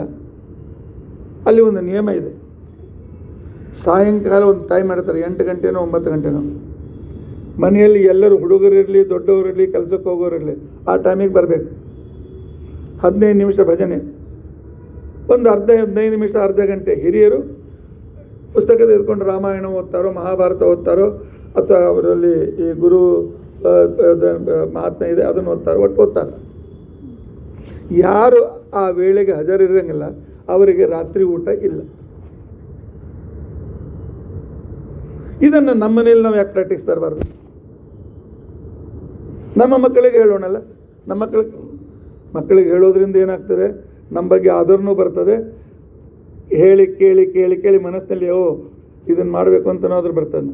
ಕೇಳಂಗಿಲ್ಲ ಬಿಡು ಅಂತ ಬಿಟ್ಬಿಡ್ತೇವೆ, ನಮ್ಮ ದಾರಿ ಬಿಟ್ಟು ಯಾವುದೋ ದಾರಿಗೆ ಹೋಗ್ತಾರೆ ಅಷ್ಟೇ. ಪರಮಾತ್ಮ ಹೇಳ್ತಾನೆ ವಚಸ ಮದ್ಗುಣೇರಣಂ. ಇದಕ್ಕೆ ಸೈಕಾಲಜಿಯಲ್ಲಿ ನೆಮಿಸಸ್ ಅಂತ ತಿಳ್ಕೊಂಡಂತೇಳಿ ಕರೀತಾರೆ.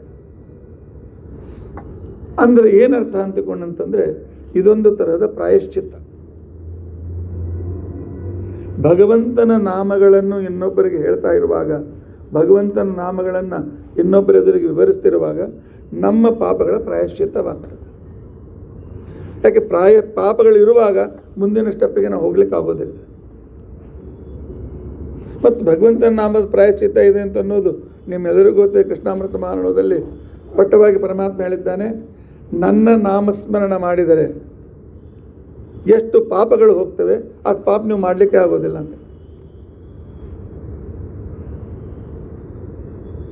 ಪಾಪ ನಿರ್ಹರಣೆ ಹರೇಹೇ ಅಂದುಕೊಂಡು ಶ್ಲೋಕ ಇದು ಪೂರ್ತಿ ನೆನಪಿಗೆ ಬರ್ತಾ ಇಲ್ಲ ನನಗೆ. ಪಾಪ ನಿರ್ಣಯ ಮಾಡುವಷ್ಟು ಶಕ್ತಿಯನ್ನು ಭಗವಂತ ನಾಮಸ್ಮರಣೆಯಲ್ಲಿದೆ. ಅಷ್ಟು ಪಾಪ ನಾವು ಪ್ರಯತ್ನಪಟ್ಟು ಮಾಡಿದರೂ ಮಾಡಲಿಕ್ಕಾಗೋದಿಲ್ಲ.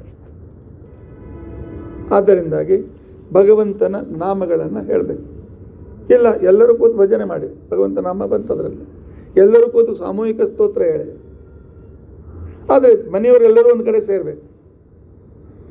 ನಾವು ಇದನ್ನು ಮಾಡಿರೋದಿಲ್ಲ ಅಂತ ತಿಳ್ಕೊಂಡಂಥೇಳಿ, ಸಾಮೂಹಿಕವಾಗಿರ್ತಕ್ಕಂಥ ನಮ್ಮಲ್ಲಿ ಪದ್ಧತಿ ಇಲ್ಲ ಅಂತ ತಿಳ್ಕೊಂಡಂಥೇಳಿ ನಮ್ಮ ಮಕ್ಕಳು ನಮ್ಮಿಂದ ದೂರ ಆಗ್ತಾ ಇದ್ದಾರೆ.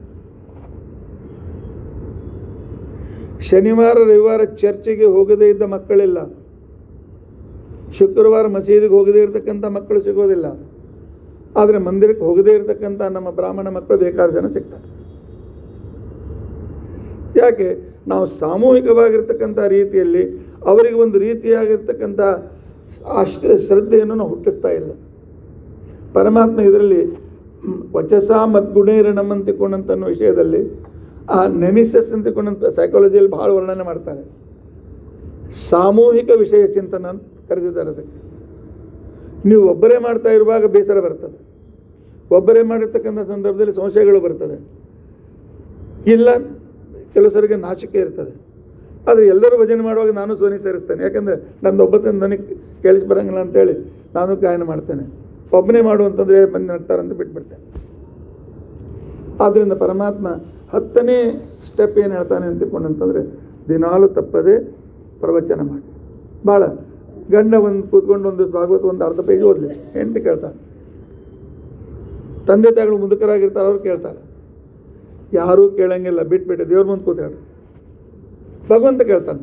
ಭಗವಂತ ನಮ್ಮ ಮಾತನ್ನು ಕೇಳದೆ ನಾನು ಒಂದು ಭಕ್ತಿಯಿಂದ ಬಂದು ಪರಮಾತ್ಮ ನೀನಾದರೂ ಪುರಾಣ ಓದ್ತೀನಿ ಅಂತಂದ್ರೆ ತಯಾರಿದ್ದೀನಪ್ಪ ಹೇಳು ಅಂತ. ಇಷ್ಟಾದರೂ ತಪ್ಪ ಪ್ರತಿಯೊಬ್ಬ ವ್ಯಕ್ತಿ. ಯಾಕೆಂದರೆ ಬ್ರಾಹ್ಮಣನ ಷಟ್ಕರ್ಮಗಳಲ್ಲಿ ಮೊದಲನೇದ್ದೇನಿದೆ? ಪಾಠದ ಜೊತೆಗೆ ಅಧ್ಯಯನ ಅಧ್ಯಾಪನವೂ ಕೂಡ ಇದೆ. ಅಧ್ಯಯನ ಅಧ್ಯಾಪನ ಅಂತಂದರೆ ತಿಳಿದದ್ದನ್ನು ಹೇಳುವುದು, ಇದೇ ಅಧ್ಯಾಪನ. ಆನಂತರ 11ನೇ ಸ್ಟೆಪ್ ಅಂತಿಕೊಂಡಂತೇನಿದೆ, 11ನೇ ಸ್ಟೆಪ್ಪು ಮಯ್ಯರ್ಪಣಂಚ ಮನಸಃ. ಇನ್ನು ನಿಮ್ಮ ಮನಸ್ಸನ್ನು ನನಗೆ ಕೊಟ್ಟುಬಿಡಿ. ಆಯ್ತಪ್ಪ, ಪರಮಾತ್ಮ ಮನಸ್ಸನ್ನು ತೆಗೆದೇ ನಿನ್ನ ಪೆಟ್ಟಿಗೆ ಇಟ್ಟೆ ಅಲ್ಲ.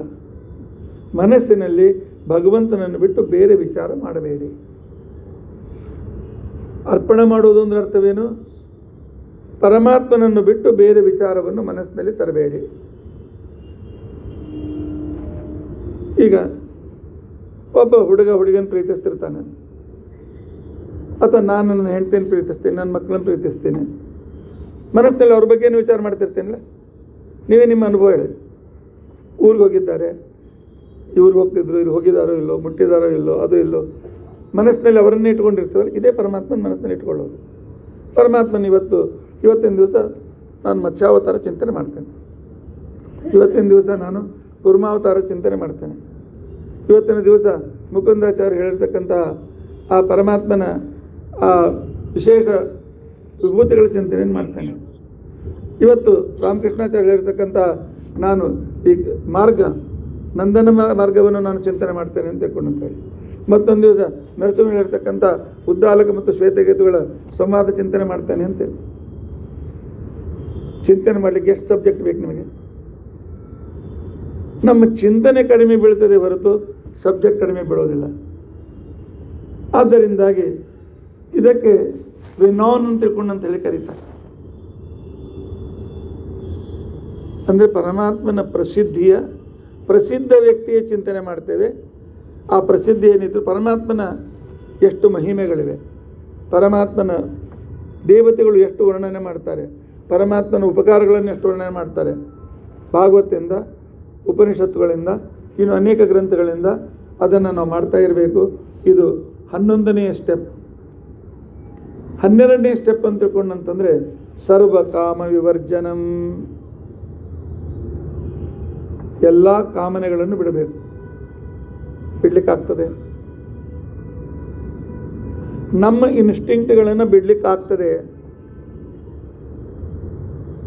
ಅಂತ ತಿಳ್ಕೊಂಡಂತಂದರೆ ಸರ್ವ ಕಾಮ ವಿವರ್ಜನಂ ಪರಮಾತ್ಮಾನಂ ತ್ಯಕ್ತ್ವ ಅನ್ಯ ಕಾಮ ವಿವರ್ಜನ. ಬಯಸಿದರೆ ಭಗವಂತನನ್ನು ಬಯಸಬೇಕು. ಪರಮಾತ್ಮ ಹೇಳ್ತಾನೆ ಅದನ್ನು ಇದನ್ನು ಬಯಸಿ ನಿನ್ಗೇನು ಉಪಯೋಗ ಬೀಳ್ತದೆ? ಬಯಸಿದರೆ ಮೋಕ್ಷ ಬಯಸು. ಬಯಸ್ಲಿಕ್ಕೆ ಏನು ಗಂಟು ಹೋಗ್ತದೆ ನಿನಗೆ? ಸ್ವಲ್ಪ ಸಾಮಾನ್ಯ ಬಯಸೋ ಬದಲಾಗಿ ಚಲೋದು ಬಯಸು. ಕೊಡೋದು ಬಿಡೋದು ನನ್ನ ಕೈಲಿದೆ, ನಾನು ಕೊಡ್ತೇನೆ. ಆದ್ದರಿಂದಾಗಿ ಪರಮಾತ್ಮನಲ್ಲಿ ಪಾಸಿಟಿವ್ ಥಿಂಕಿಂಗ್ ಅಂತಿಕೊಂಡಂತೇನಿದೆ, ಸೈಕಾಲಜಿ ಹೇಳ್ತಾರೆ ಪಾಸಿಟಿವ್ ಥಿಂಕಿಂಗ್. ದೇವರು ನನ್ನ ಮಾತು ಕೇಳ್ತಾ ಇದ್ದಾನೆ, ದೇವರನ್ನು ನಂಬಿದ್ದೇನೆ, ನನಗೆ ಒಳ್ಳೆಯದೇ ಆಗ್ತದೆ. ನಂಬಿ ಕೆಟ್ಟವರಿಲ್ಲವೋ, ನಂಬದೆ ಕೆಟ್ಟರೇ ಕೆಡಲಿ ಅಂತಕ್ಕಂಥ ಒಂದು ಭಾವನೆ ಅಂತೇನಿದೆ, ಇದಕ್ಕೆ ಸರ್ವಕಾಮ ವಿವರ್ಜನ ಅಂತಿಕೊಂಡಂತೇಳಿ. ಉಳಿದವುದನ್ನು ನಂಬುವುದನ್ನು ಬಿಟ್ಟು ಪರಮಾತ್ಮನನ್ನು ಮಾತ್ರ ನಂಬುವುದು. ಮಾತ್ರ ಅಂತಂದ ಕ್ಷಣಕ್ಕೇನೆ ಸರ್ವೋತ್ತಮ ಅಂತ ತಿಳ್ಕೊಂಡಂತೇಳಿ. ಅಂದರೆ ವಾಯುದೇವ್ರನ್ನ ನಂಬೇಡಿ, ಗಣಪತಿಯನ್ನು ನಂಬೇಡಿ ಅಂತ ಅರ್ಥ ಅಲ್ಲ. ನಂಬಬೇಕು ಸರ್ವೋತ್ತಮತ್ವೇನ ಪರಮಾತ್ಮನನ್ನು ಮಾತ್ರ. ಆ ನಂತರ 13ನೇ ಸ್ಟೆಪ್ ಅಂತ ತಿಳ್ಕೊಂಡಂತಂದರೆ ಮದರ್ಥೇ ಚ ಪರಿತ್ಯಾಗ ಭೋಗಶ್ಚ ಚ ಸುಖಶ್ಚ ಚ. ನನಗೋಸ್ಕರ ನಿಮ್ಮ ಭೋಗವನ್ನು ಬಿಡಿ, ನಿಮ್ಮ ಸುಖವನ್ನು ಬಿಡಿ ಅಂತ ತಿಳ್ಕೊಂಡು ಅಂತ ಹೇಳ್ತಾನೆ ಪರಮಾತ್ಮ. ಈಗ ನಿಮಗೆ ಸುಖವನ್ನು ಬಿಡಿ ಅಂತ ಪರಮಾತ್ಮ ಏನು ಮಾತಾಡ್ತೆ? ಪರಮಾತ್ಮ ಹೇಳ್ತಾನೆ ನಿಮ್ಮ ಸುಖ ದುಃಖಕ್ಕೆ ಕಾರಣ, ದುಃಖ ಅಂತ. ನೀವು ಪಡುವ ಈ ಸುಖ ಇದು ಟ್ರ್ಯಾಜಿಡಿ, ಇದರ ಅಂತ್ಯ ಟ್ರ್ಯಾಜಿಡಿ. ಯಾಕೆ ನೀವೇಗ ಇವತ್ತಿನ ದಿವಸ ಗಂಡ ಹೆಂಡತಿ ನಾವು ಸುಖ ಪಡ್ತಾ ಇದ್ದೇವೆ, ಮಕ್ಕಳ ಜೊತೆ ಸುಖ ಪಡ್ತಾ ಇದ್ದೇವೆ, ಒಂದು ದಿವಸ ಬಿಟ್ಟು ಹೋಗ್ಬಿಡ್ತೇವೆ. ಆಗ ಈ ಸುಖ ಆವಾಗ ದುಃಖದಲ್ಲಿ ಪರಿಣತವಾಗ್ತದೆ. ಈ ಭೋಗ ದುಃಖದಲ್ಲಿ ಪರಿಣಾಮವಾಗ್ತದೆ. ಭೋಗ ಅದು ತಿನ್ಬೇಕು, ಇದು ತಿನ್ಬೇಕು, ಇದು ತಿನ್ಬೇಕು, ಇದನ್ನು ಮಾಡಬೇಕು. ನಾಳೆ ಏನು ತಿಂದರೂ ಜೀರ್ಣ ಆಗಂಗಿಲ್ಲ, ಎದುರಿಗೆ ಪದಾರ್ಥ ಇದೆ, ತಿನ್ನಲಿಕ್ಕಾಗೋದಿಲ್ಲ, ದುಃಖಕ್ಕೆ ಕಾರಣವಾಗ್ತದೆ. ಆದ್ದರಿಂದಾಗಿ ಇವು ದುಃಖಾಂತವಾಗುವಗಳನ್ನು ಬಿಟ್ಬಿಡಿ. ಶಾಸ್ತ್ರ ಎಲ್ಲಿ ತನಕ ಹೇಳ್ತಾರೆ, ಮಕ್ಕಳನ್ನು ಪ್ರೀತಿಸೋದು ದುಃಖ ಅಂತ, ಹೆಂಡತಿಯನ್ನು ಪ್ರೀತಿಸೋದು ದುಃಖ ಅಂತ, ಬಂಧು ಬಾಂಧವರನ್ನು ಪ್ರೀತಿಸೋದು ದುಃಖ ಅಂತ, ವಸ್ತುಗಳನ್ನು ಪ್ರೀತಿಸೋದು ದುಃಖ ಅಂತ. ಯಾಕೆ? ಇಲ್ಲ ಒಂದು ದಿವಸ ಅವ್ರು ನಮ್ಮನ್ನು ಬಿಟ್ಟು ಹೋಗ್ತೇವೆ, ಇಲ್ಲ ನಾವು ಅವರನ್ನು ಬಿಟ್ಟು ಹೋಗ್ತೇವೆ. ಆದ್ದರಿಂದಾಗಿ ಇದು ದುಃಖ ಅಂತ. ಯಾಕೆ? ಕೊನೆಗೆ ಈ ಪ್ರೀತಿ ನಮಗೆ ದುಃಖವನ್ನು ಕೊಡ್ತದೆ. ಹೇಳಿ, ಯಾರನ್ನು ಹೆಚ್ಚು ಪ್ರೀತಿಸಿದ್ದೇವೆ ಅವರು ದೂರವಾದರೆ, ಅವ್ರು ಬೇರೆ ನಮ್ಮನ್ನು ಬಿಟ್ಟು ನಿಮ್ಮಷ್ಟಕ್ಕೆ ನೀವು ನಾವು ಫಾರಿನ್ಗೆ ಹೋಗ್ತೀವಿ ಅಂತಂದ್ರೂ ಕೂಡ ದಿನ ನಾವು ದುಃಖ ಪಡೋದಿಲ್ಲ. ಅವರಲ್ಲಿ ಮಾಡಿದ ಪ್ರೀತಿ ದುಃಖಕ್ಕೆ ಅವಸಾನವಾಗ್ತದೆ. ಆದರೆ ಎಂದಿಗೂ ಬಿಟ್ಟು ಹೋಗದೇ ಇರತಕ್ಕಂಥ ಒಬ್ಬ ವ್ಯಕ್ತಿ ಇದ್ದಾನೆ, ನಮ್ಮ ಜೊತೆಗೆ ಬರ್ತಾನೆ, ನಮ್ಮ ಜೊತೆಗೆ ಹೋಗುವಾಗ ನಮ್ಮ ಜೊತೆಗೆ ಹೋಗ್ತಾನೆ. ಅವಿಜ್ಞಾತ ಸಖ ಅಂತ ತಿಳ್ಕೊಂಡು ಅಂತೇಳಿ ಭಾಗವತದಲ್ಲಿ ಹೇಳಿದ ಆ ಪರಮಾತ್ಮ ಎಂದಿಗೂ ನಮ್ಮ ಕೈ ಬಿಡೋದಿಲ್ಲ. ಇನ್ನೊಂದು, ಪರಮಾತ್ಮನಲ್ಲಿ ಮಾಡುವ ಪ್ರೀತಿ ಅಂತ ತಿಳ್ಕೊಂಡಂತೇನಿದೆ, ಇದಕ್ಕೆ ಭಂಗ ಬರೋದಿಲ್ಲ. ಈ ಪ್ರೀತಿ ದುಃಖ ತರುವನ್ನು ಕೊಡೋದಿಲ್ಲ. ನಾನು ನನ್ನ ಮಗನನ್ನು ಬಹಳ ಪ್ರೀತಿಸ್ತೇನೆ, ಜ್ವರ ಬಂತು ಅಂದರೆ ಅಳ್ಕೋತ ಕೊಡ್ತೇನೆ. ಅದು ನಮ್ಮ ದೇವ್ರಿಗೆ ಜ್ವರನೇ ಬರೋಂಗಿಲ್ಲ, ಅಳುವ ಪ್ರಸಂಗ ಬರೋಂಗಿಲ್ಲ. ನಮ್ಮ ದೇವರಿಗೆ ಆಕ್ಸಿಡೆಂಟ್ ಆಗಂಗಿಲ್ಲ, ಅಳು ಪ್ರಸಂಗ ಬರೋಂಗಿಲ್ಲ. ನಮ್ಮ ದೇವರು ನಮ್ಮನ್ನು ಬಿಟ್ಟು ದೂರ ಹೋಗೋದಿಲ್ಲ, ಅಳು ಪ್ರಸಂಗ ಬರೋಂಗಿಲ್ಲ. ನಮ್ಮ ಪರಮಾತ್ಮ ನಮ್ಮನ್ನು ದೂರೀಕರಿಸೋದಿಲ್ಲ. ಆದ್ದರಿಂದಾಗಿ ಭಗವಂತನಲ್ಲಿ ಮಾಡುವ ಪ್ರೀತಿ ಅಂತ ತಿಳ್ಕೊಂಡಂತೇನಿದೆ, ಈ ಪ್ರೀತಿಗೆ ಭಂಗ ಇಲ್ಲ, ಈ ಪ್ರೀತಿಗೆ ಟ್ರ್ಯಾಜಿಡಿ ಇಲ್ಲ, ಈ ಪ್ರೀತಿಗೆ ಕೇವಲ ಸುಖಾಂತ ಇದೆ. ಆನಂತರ ಇಷ್ಟಂ ದತ್ತಂ ಹುತಂ ಭುಕ್ತಂ ಮದರ್ಥಂ ಯದ್ವ್ರತಂ ತಪಃ. ಪರಮಾತ್ಮ ತಾನು 14ನೇ ಸ್ಟೆಪ್ಪನ್ನು ಹೇಳ್ತಾನೆ. ನೀನೇನು ಅನೇಕ ಪರೋಪಕಾರ ಮಾಡ್ತೀವಿ, ಇಷ್ಟ ಅಂತ ತಿಳ್ಕೊಂಡಂತಂದರೆ ಅರವಟ್ಟಿಗೆಯನ್ನು ಕಟ್ಟಿಸೋದು, ಜನರಿಗೆ ನೀರಿಗೆ ಅನುಕೂಲ ಮಾಡಿಕೊಡೋದು, ಗೋಶಾಲೆಯನ್ನು ಕಟ್ಟಿಸೋದು, ಆನಂತರ ಜನರಿಗೆ ಅನ್ನ ಸತ್ರ ಮಾಡಿಸೋದು, ಇದಕ್ಕೆ ಇಷ್ಟ ಅಂತ ತಿಳ್ಕೊಂಡಂತೇಳಿ ಕರೀತಾರೆ. ಇದು ಕೂಡ ಭಗವತ್ ಪ್ರೇರಣೆಯ ಭಗವತ್ ಪ್ರೀತ್ಯರ್ಥ. ಕೀರ್ತಿಗೋಸ್ಕರ ನಾಳೆ ಯಾರಿಗೂ ನಡೆಸಲಿಕ್ಕೆ ಕೊಟ್ಟಿದ್ದೆ, ನಡೆಸಲಿಲ್ಲ ಅಂತ ದುಃಖ ಆಗ್ತದೆ. ಭಗವತ್ ಪ್ರೇರಣೆಯ ಭಗವತ್ ಪ್ರೀತ್ಯರ್ಥ ಪರಮಾತ್ಮ ಪ್ರೀತನಾಗಿದ್ದಾನೆ. ಆದ್ದರಿಂದಾಗಿ ದತ್ತಂ, ಏನೇನು ನಾನು ದಾನ ಕೊಡ್ತೇನೆ. ಏನಪ್ಪ ಇವತ್ತು ದಾನ ತೊಗೊಂಡ್ರು ಆಚಾರ್ಯ ಇನ್ನೊಂದು ಸತ ಭೇಟಿಯಾದ ಮಾತಾಡ್ತಾ ಇಲ್ಲ. ನೀವು ಆಚಾರ್ಯಗೆಲ್ಲಿ ಕೊಟ್ಟಿದ್ದೀರಿ? ಆಚಾರ್ಯ ಕೊಟ್ಟೇ ಇಲ್ಲ. ಆಗಲೇ ಹೇಳಿದಂತೆ ಅಲ್ಲಿರ್ತಕ್ಕಂಥ ಪ್ರತಿಮೆಯಾದ ಪರಮಾತ್ಮನೇ ಕೊಟ್ಟಿದ್ದೀರಿ. ಈ ಭಾವನೆ ಇಟ್ಕೊಳ್ಳಿ. ನಾಳೆ ಆಚಾರ್ಯ ಮಾತಾಡ್ಸಿದ್ರು ಅಷ್ಟೇ, ಮಾತಾಡ್ತಾ ಇದ್ರು ಅಷ್ಟೇ. ಆದರೆ ಪರಮಾತ್ಮ ಅಲ್ಲಿದ್ದ ಭಗವಂತ ಸ್ವೀಕಾರ ಮಾಡಿದ್ದಾನೆ. ಅಲ್ಲಿದ್ದ ಭಗವಂತನಿಗೆ ನಾನು ಕೊಡ್ತೇನೆ ಅಂತ ತಿಳ್ಕೊಂಡಂತ ಅನ್ನೋ ಭಾವನೆ ಇರಲಿ. ಭೋಜನ, ಯಜ್ಞ, ಊಟ ಕೂಡ ಯಜ್ಞ. ಪರಮಾತ್ಮನಿಗೆ ನಾನು ನೈವೇದ್ಯ ತೋರಿಸ್ತಾ ಇದ್ದೇನೆ. ಯಾಕೆ? ನಾನು ಏನು ಮಂಡಲ ಮಾಡಿದ್ದೇನಲ್ಲ, ಇದು ಸ್ತಂಡಿಲ, ಹೋಮದ ಸ್ತಂಡಿಲ.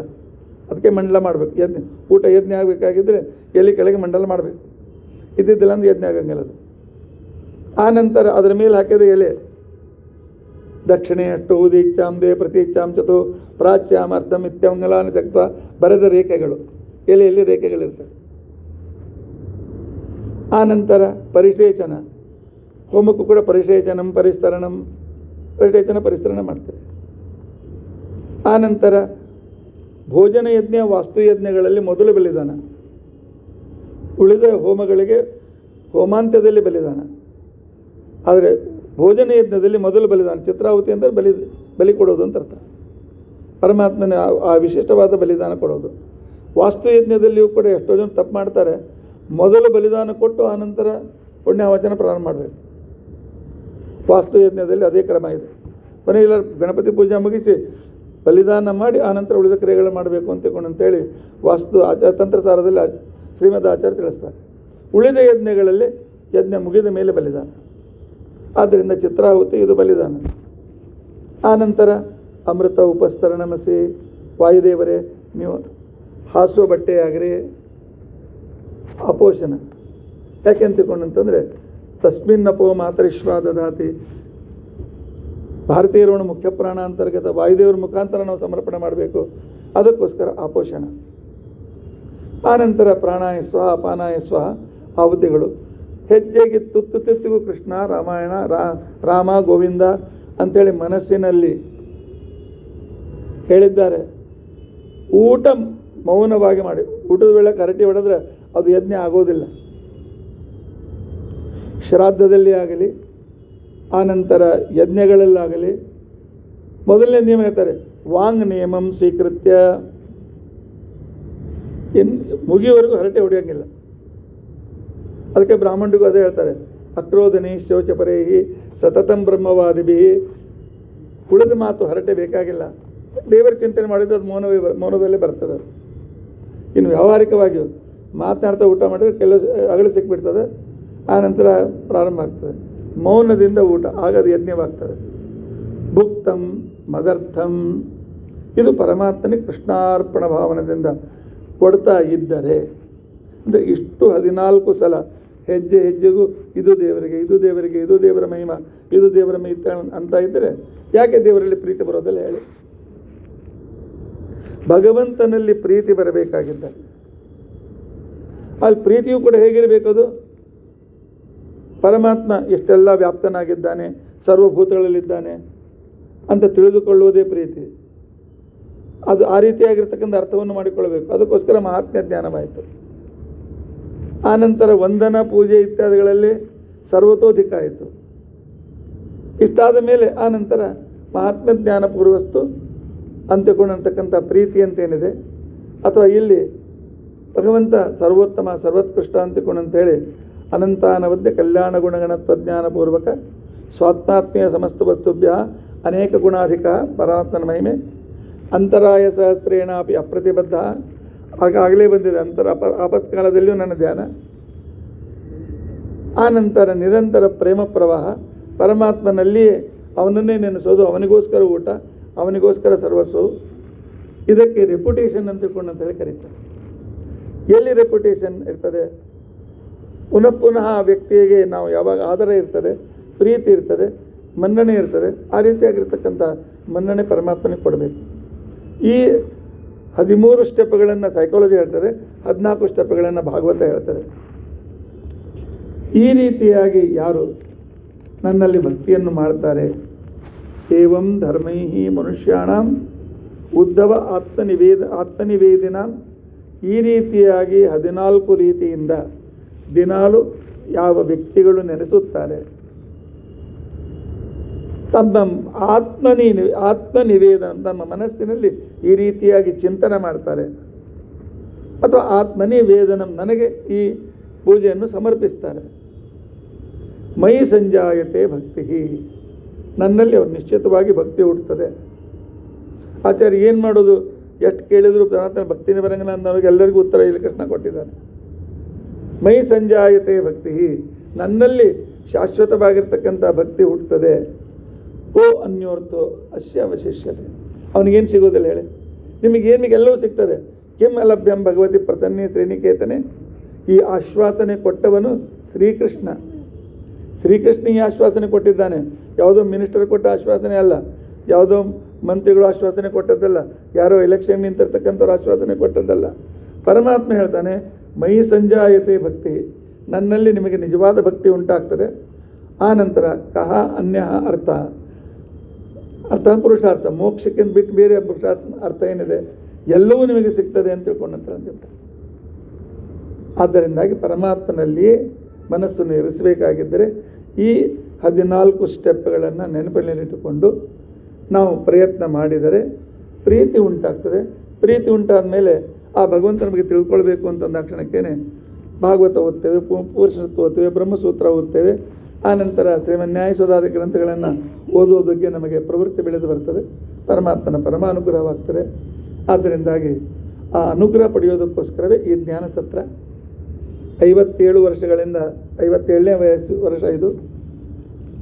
ಆದರೆ ನಾನು ಪ್ರವಚನ ಮಾಡಲಿಕ್ಕೆ ಪ್ರಾರಂಭ ಆಗಿ 39ನೇ ವರ್ಷ ಇದು.